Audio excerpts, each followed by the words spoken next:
To introduce this episode of An American Gallery, here is the distinguished motion picture actor, Charlton Heston. For over 50 years, one man's films have played in tents on the Arctic wastelands, in palatial theaters throughout the world's capitals, under a panoply of stars in remote corners of the Sahara, in private screening rooms of multimillionaires, and on sheets tacked up on military parade grounds. The films of no other man have been seen by as many people as those of Cecil B. DeMille. While modesty made him shun the appellation, who else would deny that he is the father of Hollywood? Hollywood, as we know it today, was born in 1913. This is DeMille's own story of that birth.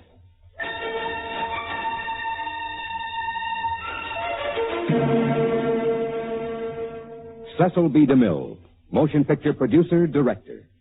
Saluted this week on An American Gallery. Sebastian Cabot stars as Mr. DeMille in a preview of coming attractions.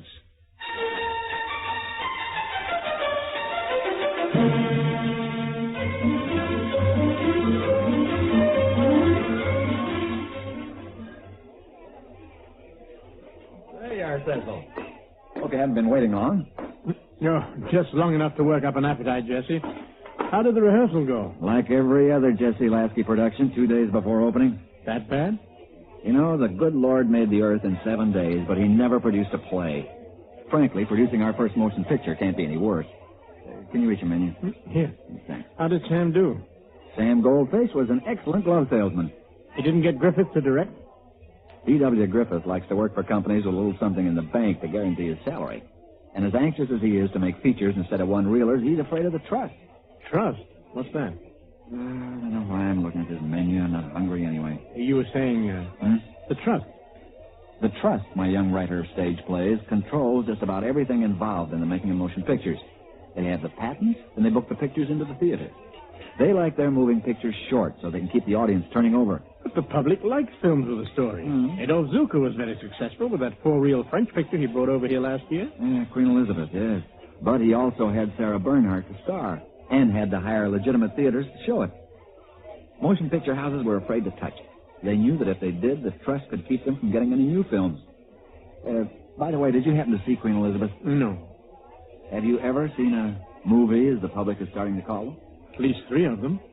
Did you get up to the Edison Studios to watch them shooting? Yesterday. What do you think? Well, if that's pictures, we can make the best pictures ever made. Well, since we couldn't get Griffith to direct The Squaw Man, how about you? You want me to direct The Squaw Man? Well, maybe in a dozen years I'll have a better choice. But this is 1913, and you can just about count the number of movie directors on a halibut's fingers. Hey, give me that menu back. Here. I say let's do it. Let's. I'll write out an agreement on the back of this menu before we leave here. But you can now consider yourself Director General of the Jesse L. Lasky Feature Play Company. You write and direct them. Sam will sell them. Arthur Friend will be our legal counsel, and I'll do the worrying here in New York while you're out west. Out west? They're not making The Squaw Man in New York. Well, the story's about the west. Why not shoot it there? Besides, that way we won't have to pay for a studio. But how far west? Arizona. It's pretty far west. Town there called Flagstaff. But The Squaw Man is supposed to take place in Wyoming. Cecil, the West, after all, is the West. Well, has anybody ever made a film out west? Yeah, a few one-reelers. Now for my surprise. You're going to be directing Dustin Farnham. Dusty agreed to do a movie? Mm-hmm, for $250 a week. First, I offered him a quarter interest in the company, but he didn't bite. And now we come to you. I know you have no capital to invest, so will you be the writer and director in return for a quarter interest in the company? Jesse, you can't do that. It's like paying me $5,000. I mean, that's what the rest of you are investing. We're gambling with money. You're gambling with time. We could fail, Cecil. You'd only be out the train fare for you and the wife and little Cecilia. That's just a matter of hocking the family silver again. Then we're doing it? Flagpost, here we come. That's Flagstaff. Now, I'm going to hire a fellow named Oscar Apfel who's done some directing. He'll hold your hand, but you're the boss. Then I've got Al Gandolfi as your cameraman. And Dusty will be bringing his dresser, you know, Fred Clay. Of course. You'll have about 5 days on the train, time enough to write the script. And in a couple of months, we'll show Mr. Edison why he invented motion pictures.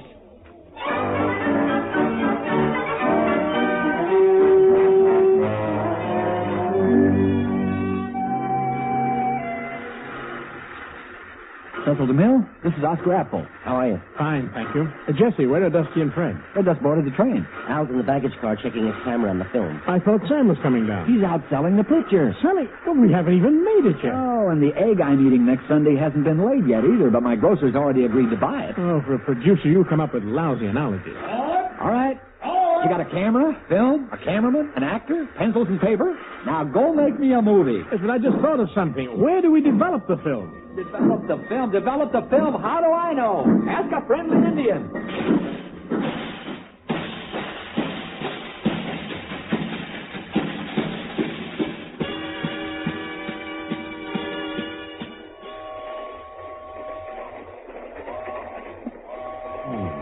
Cecil, when Dusty has his first confrontation with the Indian girl in this scene, what do we have him... Cecil? Cecil? I hear you, Oscar, I hear you. Worried about something? Oscar, we're going to have at least 5 reels, maybe as many as 8. Possible. Do you realize what the Trust has done every time they exhibited pictures more than 1 reel long? They show 1 reel at a time. People come back the next day to see the second reel and so on. The Squaw Man was a hit play. Would it have succeeded if people had to return to the theater 7 or 8 times to see it all? Well, I figure that's Sam Goldfish's problem. I've even heard stories about the Trust sending in strong-arm men to sabotage long productions. That's why I like this job. I don't think they'll be looking for us in Flagstaff. Cecil, I'm no veteran in this business. I don't think there is such an animal. But it's been proven the public will not only sit through pictures 5 or 6 reels long, but they'll pay dollars instead of nickels to see them.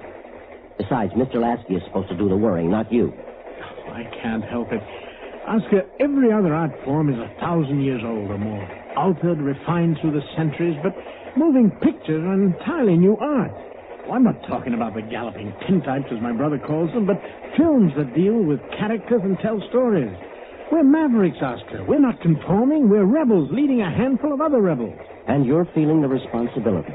It gets heavier as we get closer to Flagstaff, I can tell you that. Well, we'll be there in a few hours. And we got that last scene to finish. Oscar, is our script any good? Is a play any good before an audience sees it?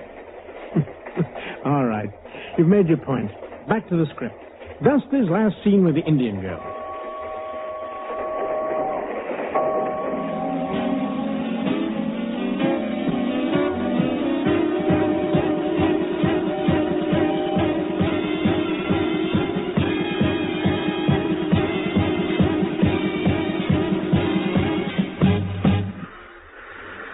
Flagstaff? A little hot for December. Yes, so it is. Oh, there's Dusty. I guess Al's getting the camera and the film. Oscar, Yeah? this is the West. This is the West. You've been in Wyoming? Yes. Squaw Man takes place in Wyoming. Yes. Well, does this look like Wyoming? No. This train goes on to Los Angeles, doesn't it? More fare, more budget. Jesse'll have a fit. A couple of people have shot some one-reelers in Los Angeles. All aboard! Well, you're the director general. I say thumbs down to Flagstaff. Second emotion. Al!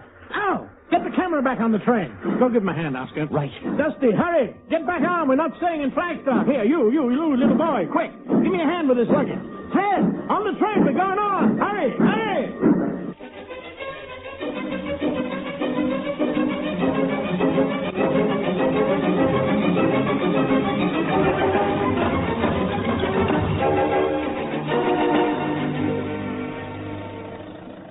Yes, sir, gentlemen. There was a lot of excitement when the word spread the 2 Easterners at the Alexandria Hotel were here to make some flickers. You don't say. Everybody figured on getting their hands on some of that Eastern money. You don't say. Never had no stars like Dustin Farnham in Los Angeles before, that's for sure. You don't say. Mr. Revier. Oh, tell you me... can call me Harry. You too, Mr. DeMille. We're kind of informal out here. You don't say. Harry, then. Is this still Los Angeles? Well, I'm glad you asked me that. We're still in the county, but this little area we're in now is called Hollywood. Hollywood? They incorporated just 10 years ago, 1903. The town having a festival or something? Not that I know of. Then why are all the trees decorated? Them's oranges. Hollywood's full of orange and lemon trees. Reach out and pick one. Go ahead. Harry, Harry, this laboratory you have. Best in the West. You run your film through the camera, and I'll show you pictures the next day, providing it don't rain. I suppose I shouldn't ask, but what's the rain got to do with it? Oh, well, I got a leak, a great big one. Drips into the chemicals, makes the dilution wrong. Ever think of fixing it? Why? Never rains in Southern California. You don't say. Now, we call this Hollywood Boulevard. You got some shops and a hotel right up there ahead. We're going to turn here on Vine Street. My lab's right over there, gentlemen. See? You can see my sign from here. Is that someone's barn right next door to you? Sure is. Jake Stern's barn. Cecil, are we both thinking the same thing? Well, I didn't see any office buildings. Couldn't afford one if we did. Once lived over a stable in Pompton, New Jersey. Hey, there's Jake now. Whoa there, Nellie. Whoa, Jake. Got some fine gentlemen from the East I want you to meet. Jake, this is Mr. Cedric DeMille. Cecil. Call him Mr. DeMille. Howdy. And Mr. Oscar Apple. That's Apple. Oh, sure. We don't allow no apples in orange country. Howdy. These gentlemen are flicker makers, Jake. You don't say. You've got competition. Mr. Stern, mind if we look around your barn? Help yourself. You gentlemen are more interested in my lab, I'm sure. Harry, your lab gets our work. Well, I consider that a contract, sir. Yes, indeed. You did say there were no other labs? That's right. Then you can also consider the contract signed. You Eastern businessman. Mr. Stern, would you consider renting us a portion of your barn to use for offices while we're shooting our pictures? Might. I got a little stage adjoining the laboratory, gentlemen. I even got the fusers. Oh, sounds wonderful. Excuse us a moment. Oscar, come here. What's a diffuser? Well, you know how the stages are. Open at the top so you can use the sunlight. You mean like the Edison studio? Well, sometimes, Cecil, especially in California, the sun gets too bright. Diffusers are strips of cloth stretched across the roof to diffuse the sunlight. Hey, this looks ideal. The lab, the stage, offices of a sort. We can set up partitions, and all we'll need is a desk, chair, and some place to edit the film. I say we close the deal. Good. Mr. Stern, we'd like to use the barn. $5 a week. 5? I don't bargain. Accepted. Horses and carriages stay. But, They was here first. He's got a point. Agreed. $5, please. Have to hear your check. We'll be opening a bank account. No good. Why not? Banks won't do business with flicker makers. But we're going to put money in. Won't take it. What? He's right, gentlemen. Banks have peculiar ideas about flicker makers. But I got a friend runs a grocery hereabouts, and he's got a safe where you can keep your cash. When I get my $5, you can move in. Got work to do. Cecil, look at it this way. If we go any farther west, our hats will float. They might float right here. What's all that water? Oh, Jake's just hosing down the barn. Oscar, remind me to get some boots.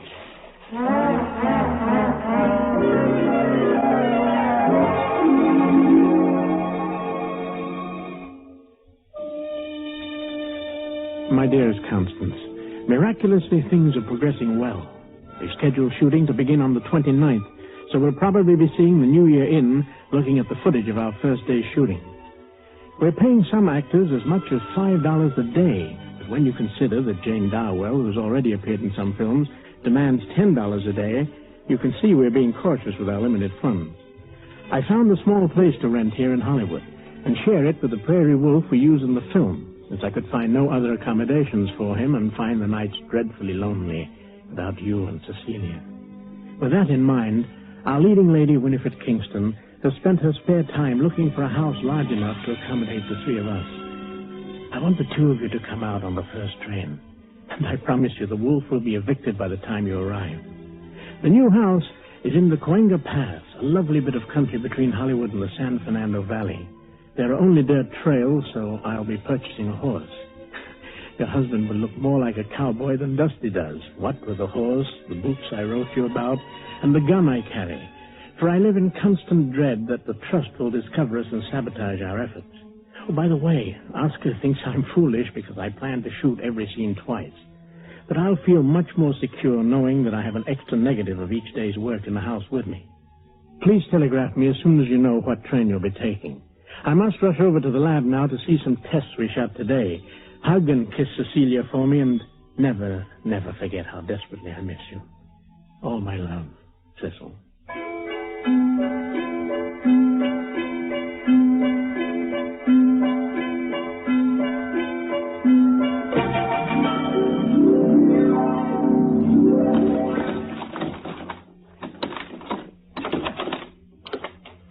It's dark inside, gentlemen, so just let me lead the way.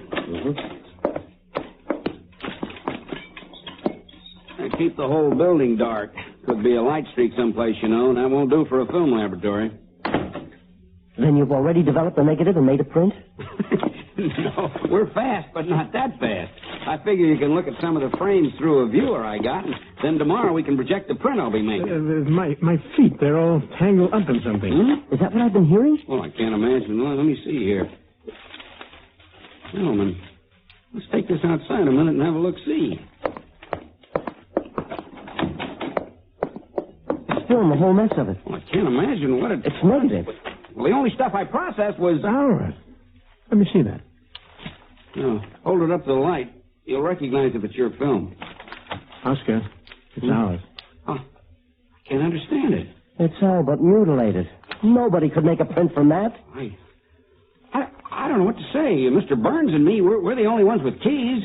Harry, did you ever process a feature here before? Well, you must be about the first ones making a feature out here. The trust? Oscar, they found it.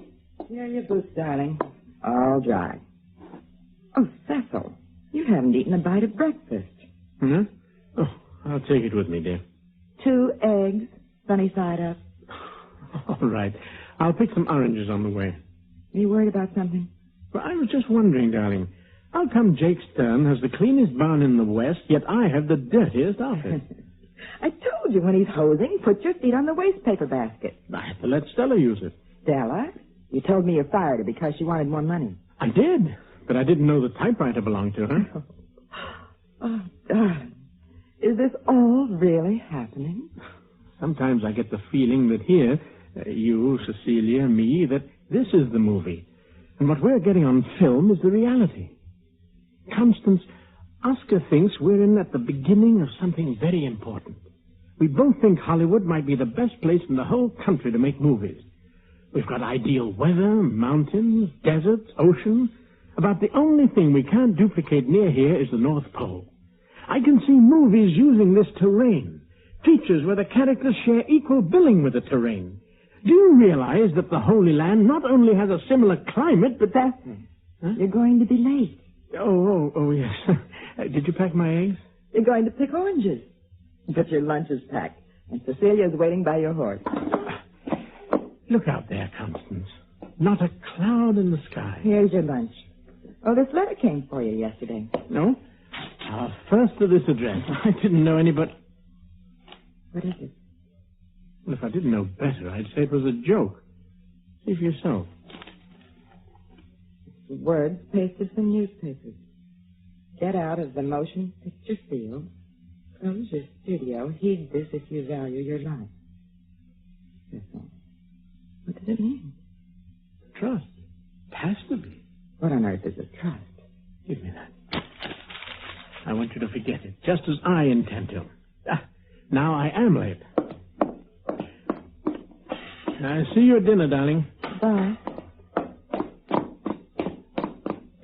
Papa, you promised to take me for a ride this morning. Oh, would you trade that ride for one big kiss? I know you're late. This evening, for sure. There. Now, you go help your mother clear up the kitchen. I will. Bye, Papa. Love you. I love you, too.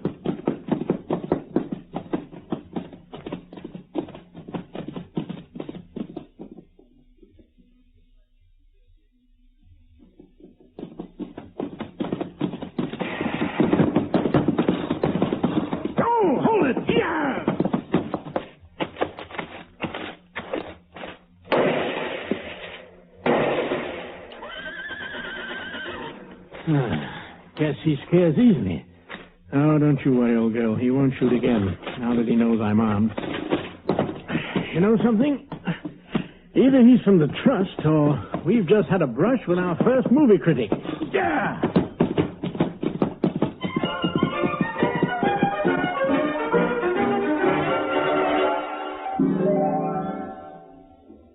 Clerk, can you help me, please? Yes, sir. Welcome to the Hollywood Hotel. My name is Lasky, president of the Jesse L. Lasky Feature Play Company, New York.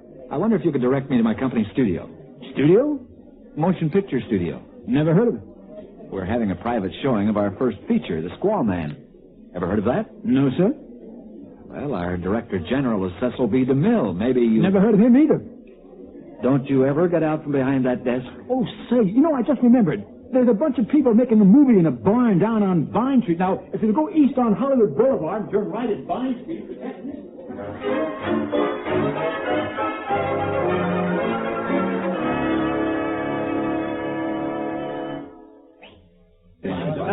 Ladies, gentlemen, my fellow workers and very good friends, there's little I can say by way of introduction to the Squaw Man, which we're all about to see for the first time. Each of you has been as close to it as I have. In a way, we've pioneered together. Our story is about frontier America, and our efforts, hopefully, will introduce to our country and the world a new frontier, a creative wilderness that may someday be settled by a new breed of artists from all over the world. But why don't we let the picture speak for itself? Harry, I'll get the lights if you're ready. Ready when you are, Mr. DeMille.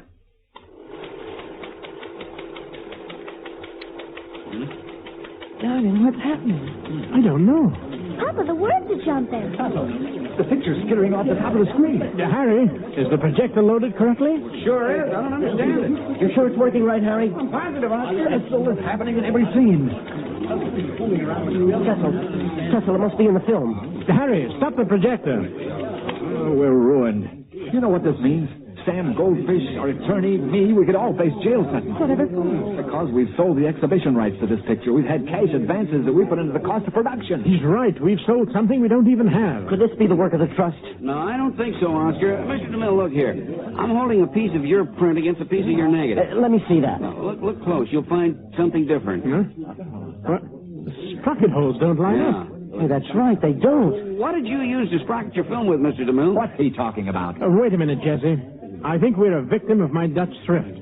That second-hand British-made sprocket puncher you bought. Well, that explains it. I don't want explanations. Are we ruined or not? I don't know, Jesse. You sprocketed your negative at 65 holes for every foot of film. All American equipment runs at 64 holes. Well, what does that mean? We'll have a hit in England? There has to be an answer. Oh, and I was going to send Sam such a triumphant telegram. All right, now look, if you'll all just calm down. Well, what is it, Harry? There's a man in Philadelphia, they call him Pop Lubin, knows more about film than any man alive. Do you think he could do something? I think they've handled this problem before. How? They just paste a thin strip of film over your old sprocket holes and punch new ones in. Now, what's he talking about? Jesse, I think he just said the Jesse L. Lasky Feature Play Company was back in business.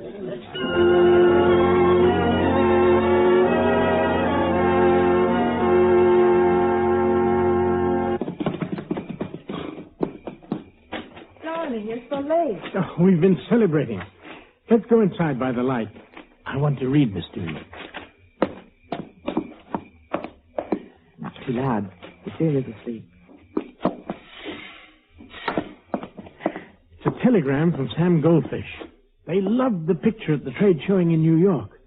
And he has sold the Squaw Man to 44 out of the 48 states and expects to have the last 4 sold within 2 weeks. Oh, darling, how wonderful. Jesse figures our investment has at least doubled. He's decided we're going to make a picture a month. Now, look at this magazine. The Moving Picture World. Here, full page, read it.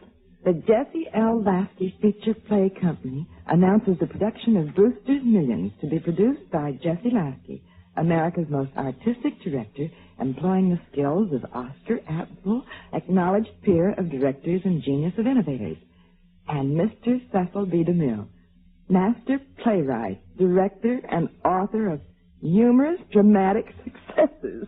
Oh, darling, numerous successes. Well, Jesse never could count well unless he was using cash. Oh, I'm so happy for you. A picture a month. And before long, there'll be more pictures coming out of Hollywood than New York. Than anywhere on earth. Well, if you say so, darling. Now, would the Director General, that master playwright and author of numerous dramatic successes, care to dine? I just wash up. And to think how I worried about the trust ruining us. Those men have no vision, Constance. If they can't grow and develop the way the public's taste in movies is growing and developing, they have to perish. And their Nickelodeons with them. People are paying as much as 50 cents on a dollar to see the Squaw Man. You realize what's happening? We're charting a whole new course in motion pictures. Do you realize that? Yes, darling. And I also realize the dinner is getting very cold. Oh, I'm sorry. My arm, madam. It's just that it's been such a wonderful day. I finished the shooting script for Brewster's Millions, and... Oh, would you look at that? You've got our silver out of hock. And I have a feeling it's never going back.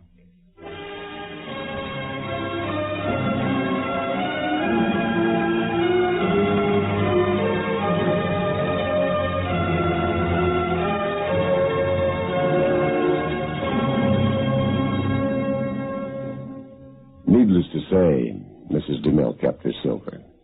The man responsible for selling the Squaw Man to the exhibitors, Sam Goldfish, went on to achieve great stature in the film industry. We all know him as Sam Goldwyn. Mr. DeMille never claimed for himself a monopoly on the concept of feature-length films. Ironically, considering the numerous biblical films DeMille made, the first feature was made in 1908 and was called The Life of Moses. But because of the trust, it was released only one reel at a time. There was a handful of other features predating Squaw Man, but none had the impact of DeMille's. In fact, no other filmmaker in the world has made as memorable and lasting a mark on the movie-going public as the son of a poor schoolmaster turned playwright, Cecil B. DeMille.